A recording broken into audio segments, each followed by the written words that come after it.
What do you call a general who deliberately disobeys direct orders from Washington, fires Allied commanders in the middle of battle, and creates an international diplomatic crisis, all while orchestrating one of the most crucial victories in American military history?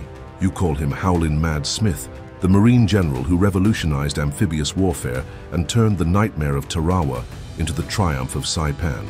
In the summer of 1944, as Allied forces prepared for the largest amphibious assault in Pacific War history, one man's willingness to defy authority would determine whether thousands of American boys would come home alive. This is the story of Holland Smith, the Marine who built the blueprint for island-hopping warfare and proved that sometimes the greatest act of patriotism is refusing to follow orders. The object at the center of our story isn't a weapon or a medal. It's a tactical doctrine that Smith developed through blood, sweat, and relentless determination. A doctrine that would transform how America fought in the Pacific and ultimately help win World War II. But first, it would nearly destroy Smith's career and create one of the most controversial command decisions in military history. Holland Smith was born on April 20, 1882, in Hatchichubby, Alabama, into a world where military tradition ran deeper than Southern roots.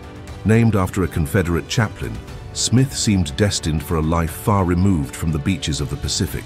Yet by 1944, this son of the South would become the architect of America's most audacious military campaigns, earning the nickname that would define both his temperament and his legacy. Smith's rise through the ranks was marked by an obsession that bordered on mania, the science of amphibious warfare. While other officers focused on traditional land battles, Smith studied the disastrous Gallipoli campaign, analyzed every failed beach landing in military history, and concluded that the Marine Corps needed to completely reimagine how it fought. His relentless pursuit of perfection in amphibious operations would make him indispensable to the Pacific War effort and insufferable to many of his colleagues. But here's what makes Smith's story truly remarkable. In June 1944, facing the fortress island of Saipan, he made a decision that violated every principle of military chain of command. With 15,000 American lives hanging in the balance, Smith chose to trust his experience over his orders. The consequences of that choice would echo through the halls of Washington and across the beaches of the Pacific, forever changing how America viewed both victory and leadership in wartime. Smith's military education began not in prestigious academies, but in the muddy trenches of France during World War I. As a young Marine officer, he witnessed firsthand the catastrophic failures of frontal assaults against prepared positions. While his contemporaries saw only carnage, Smith saw lessons. He studied how German machine gun nests could decimate entire battalions, how inadequate reconnaissance led to slaughter, and how poor coordination between services turned tactical advantages into strategic disasters. The experience that truly shaped Smith's philosophy occurred during the Meuse-Argonne offensive, where he watched wave after wave of American doughboys charge into withering enemy fire. The senseless waste of human life burned itself into his consciousness, creating an almost pathological determination to never repeat such mistakes. Smith began developing what would become his signature obsession: meticulous planning, overwhelming firepower, and absolute coordination between all military branches. After the Great War, while most officers enjoyed peacetime postings, Smith voluntarily stationed himself at Quantico, transforming the Marine base into America's first serious amphibious warfare training center. He spent the 1920s and 1930s conducting landing exercises that others considered elaborate games. Smith saw them as rehearsals for a war he knew was coming. His reputation grew among Marines who appreciated his attention to detail, but he also earned the enmity of Army and Navy officers who resented his criticism of their methods. By 1941, Smith had developed revolutionary doctrines for beach assaults, specialized landing craft, coordinated naval bombardment, close air support, and rapid logistics systems. His theories seemed sound on paper, but they had never been tested under fire. The attack on Pearl Harbor would provide that test, catapulting Smith from obscure training officer to commander of American amphibious operations in the Pacific. Smith's approach to amphibious warfare rested on three revolutionary concepts that challenged traditional military thinking. First, he insisted that successful beach landings required absolute unity of command. One person must control all naval, air, and ground forces during the assault phase. This directly contradicted military tradition, which gave each service independence in its area of expertise. Smith argued that the complexity of amphibious operations made such divisions suicidal. Second, Smith developed the doctrine of overwhelming initial violence. Rather than gradual escalation, he advocated massive bombardment followed by rapid, concentrated assault. His philosophy was simple: hit the enemy so hard in the first hour that they never recover their ability to coordinate defense. This approach required unprecedented coordination between services and massive resource commitment, luxuries that military planners often couldn't afford. Third, and most controversially, Smith believed that successful amphibious commanders must be willing to make battlefield decisions that contradicted strategic orders from headquarters. He argued that the fluid nature of beach warfare made distant command impossible. Local commanders must have authority to adapt tactics in real time, even if those adaptations conflicted with overall strategic plans. These concepts challenged the fundamental structure of American military command, which emphasized rigid hierarchy and adherence to predetermined plans. Smith's ideas suggested that successful warfare required flexibility, creativity, and willingness to defy authority when circumstances demanded it. Such thinking made Smith both invaluable and dangerous to the military establishment. Smith's first major test came at Tarawa in November 1943, where his theories met the brutal reality of Japanese defensive positions.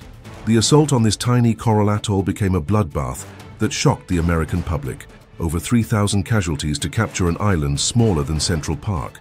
But Smith saw Tarawa not as failure, but as education. He meticulously analyzed every aspect of the battle, from the inadequate naval bombardment to the problems with landing craft. The lessons of Tarawa led Smith to develop his most important innovation, the doctrine of flexible amphibious assault. This system emphasized multiple contingency plans, decentralized command authority, and real-time adaptation of tactics based on battlefield conditions. Smith created detailed protocols for naval gunfire support, close air support, and logistics coordination that could be modified instantly as situations developed. By early 1944, Smith had refined his methods through campaigns in the Marshall Islands, where his improved techniques resulted in dramatically reduced casualties and faster objective capture. His success attracted attention from the highest levels of military command, leading to his appointment as commander of amphibious operations for Operation Forager, the assault on the Mariana Islands. The Marianas campaign would test every aspect of Smith's revolutionary approach to warfare. Saipan, Guam, and Tinian represented the most heavily fortified positions American forces had yet encountered. Success would open the path to Japan itself. Failure would extend the war by years and cost tens of thousands of additional lives. Smith knew that his methods would either prove themselves definitively or destroy his career and possibly the entire Pacific campaign. The controversy that would define Smith's legacy began on June 15, 1944, as American forces stormed the beaches of Saipan. The island's defenses proved even more formidable than intelligence had suggested, and the initial assault bogged down under withering Japanese fire. Army units, unfamiliar with Smith's amphibious tactics, struggled to maintain momentum. Navy commanders, frustrated by the slow progress, began questioning Smith's battle plans. The crisis came when Smith's superior, Admiral Raymond Spruance, ordered him to maintain the original timeline regardless of casualties.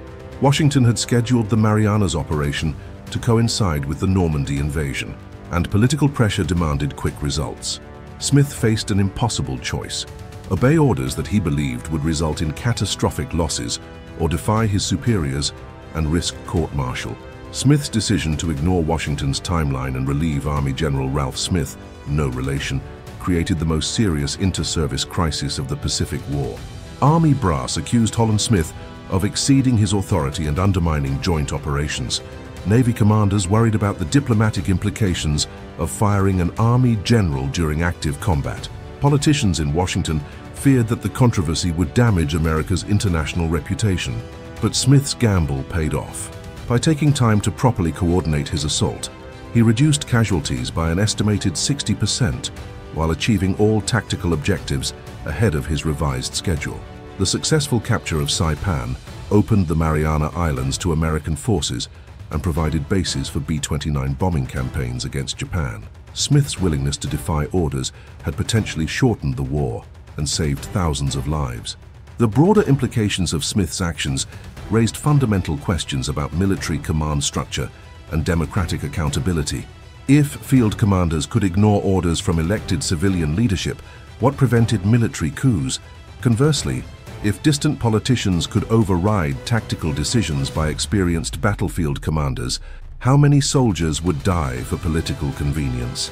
Smith's case highlighted the tension between military expertise and civilian control that defines democratic societies at war.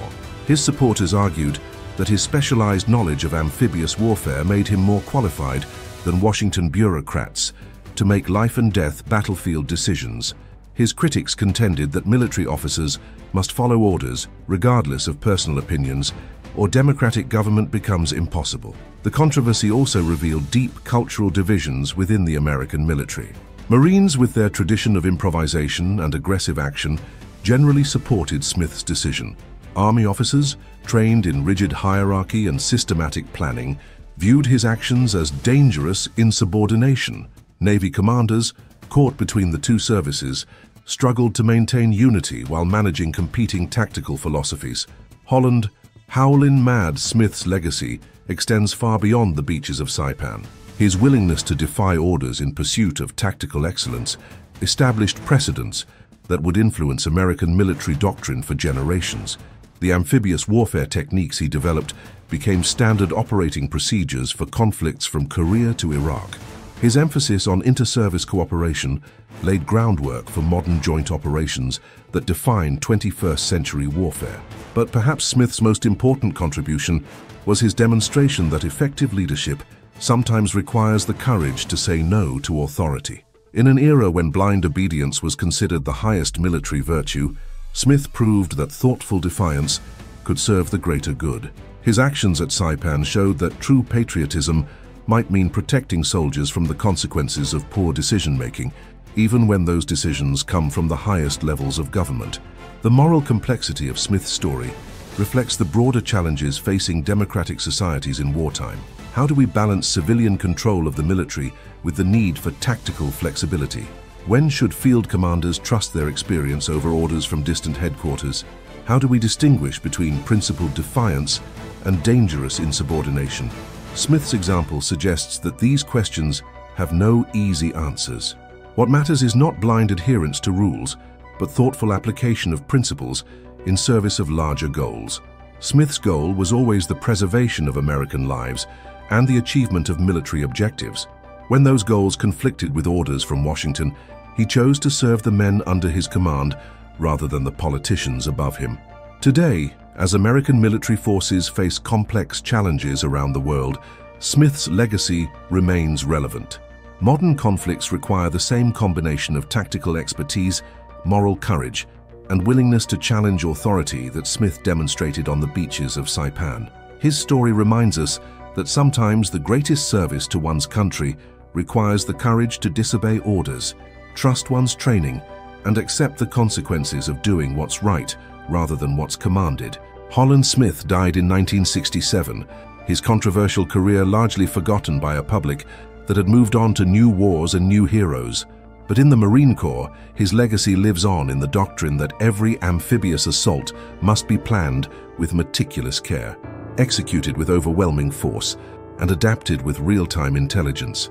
Most importantly, his example teaches that true leadership means taking responsibility for the lives entrusted to your command, even when that responsibility conflicts with orders from above. The beaches of Saipan, now peaceful tourist destinations, offer no visible reminders of the battle that once raged there, but the tactical innovations developed by one stubborn Marine general continue to protect American lives in conflicts around the world. Sometimes the greatest victories are won not by following orders, but by having the courage to ignore them when duty demands a higher loyalty. In the end, Howlin Mad Smith proved that in war, as in life, the most important battles are often fought not against external enemies, but against the internal pressure to conform, to obey, and to avoid the terrible responsibility of independent judgment. His legacy challenges every military leader to ask the hardest question of all. When the orders from above conflict with the lives of those below, which loyalty serves the greater good?